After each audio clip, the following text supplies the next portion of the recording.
Assalamualaikum dan salam sejahtera. Kita kembali ke dalam Dean Equal Project, channel perpaduan Nusantara. Hai, apa khabar semua? Saudara-saudara saya yang berada di Malaysia, di Indonesia, Brunei, Singapura dan seluruh Nusantara.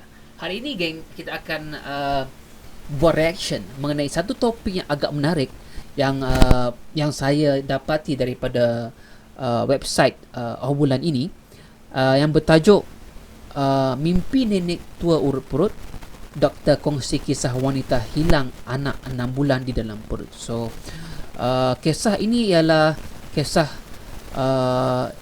yang telah diceritakan oleh seorang doktor mengenai kehilangan bayi di dalam kandungan selama 6 bulan begitu sahaja selepas bermimpi bertemu dengan nenek tua.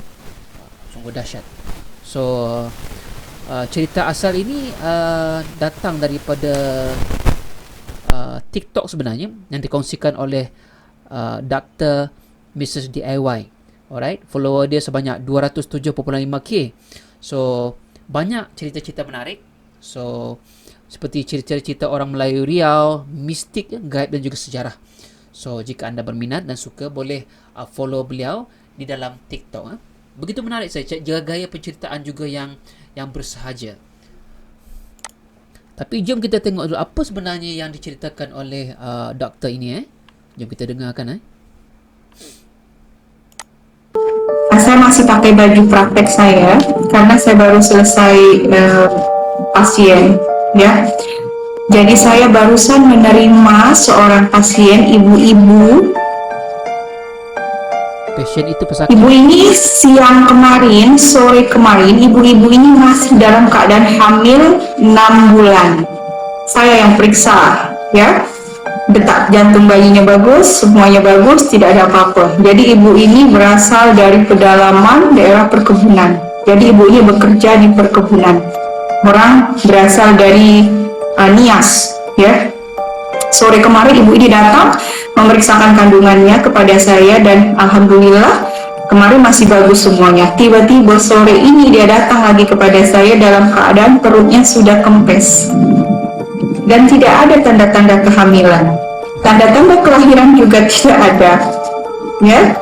Cuma satu hal lagi, ibu itu bilang sama saya kalau tadi malam dia bermimpi ada seorang nenek tua yang mengurut perutnya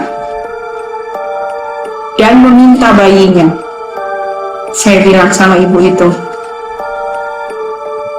ibu izinkan nenek itu ambil bayi ibu. Sebelum saya sempat bilang iya, nenek itu sudah tak ada lagi, bu, katanya, ya. Dan ini kejadian. Jadi baru selesai sore ini saya baru suruh rujuk dia ke spesialis kandungan untuk benar-benar di USG kembali.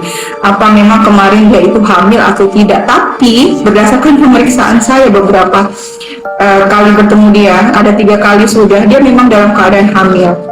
Jadi kehilangan bayi di dalam kandungan itu bagi sebagian orang itu hanya seperti khayalan atau halusinasi atau hamil semu. Tapi saya beberapa kali menemukan terjadi itu di sini. Jadi kalau kalian tidak percaya silahkan skip, karena memang masih banyak kita menemukan hal-hal seperti itu di sini, ya. Gitu. Tengok satu video lagi daripada dia. Jadi yang saya bahas di video saya itu adalah kehamilan di atas 6 bulan, 7 bulan, 8 bulan, 9 bulan. Ya, yang pernah saya alami selama saya berdinas, termasuk berdinas di pedalaman dulu. Kalau yang dulu sempat hilang itu umur kehamilan 9 bulan yang menunggu kelahiran, kemudian ada yang umur 8 bulan juga. Seperti video-video saya sebelumnya itu sudah saya ceritakan, ya. Kalau yang umur 9 bulan menunggu kelahiran itu semua jadi ada saksinya tuh, bidan-bidan desa saya juga, bidan-bidan senior. Jadi memang sudah pernah kita USG, ya. Jadi banyak yang komentar, ada juga yang komentar, iyalah nggak di USG. Siapa bilang tidak di USG? Kita nih walaupun tinggal di desa, ini dokter spesialis ada berapa di sini, ya? Ada 1, 2, 3, ada 3 dokter di kecamatan, ya. Jadi bukannya kita itu kampung-kampung kali begitu kan, tetapi Tapi penduduk itu banyak yang dari pedalaman, dari pelosok-pelosok. USJ itu adakah pemeriksaan ataupun mungkin analisis dokter? Kan? Mungkin. So, yang dari perkebunan, dari hutan-hutan, yang saya bilang banyak sekali tempat mistik-mistik dan magic-magicnya itu, ya. Di USG banyak sudah ada. Malah dia seorang pegawai negeri juga, begitu kan. Jadi ini antara percaya dan tidak percaya. Jadi memang ada kejadiannya itu. Jadi kalau ada yang bilang, iyalah hanya menerka-nerka saja, kan bidannya cuma begini begitu. Maaf, bidan saya senior-senior di sini yang udah berumur, udah tua-tua, termasuk bidan yang masih muda-muda, skillnya luar biasa. Karena kami berusaha untuk tidak merujuk pasien. Kalau zaman saya berdinas dulu itu di pedalaman, untuk merujuk pasien itu memerlukan waktu sampai 4 jam ke rumah sakit. Ya, itu kalau jalannya lancar-lancar aja.